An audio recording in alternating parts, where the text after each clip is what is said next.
miss ko na po yung mga estudyante ko before. Sana po mag face to face na. Kasi andito tayo ngayon sa new normal situation. Pray lang tayo kay Lord guys na sana okay na po ang lahat.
Hi guys!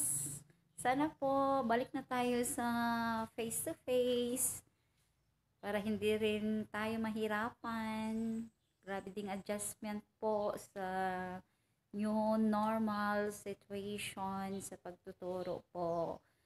Sana nga maalis na itong virus nito. At yun, mag-pray tayo kay God na sana mawala na yung virus po. Ngayong odto sa tanan. Huwag niyong kalimutang mag-subscribe ng aking channel po. At next time, may i-share naman din ako ng mga ibang video, ibang vlog about sa pagtuturo po. Yung magsisend din ako ng mga videos dito na magtuturo din ako para maka-learn din yung mga ibang estudyante na doon lang po sa bahay. Thank you po. Please subscribe and like my channel. Thank you very much. Thank you.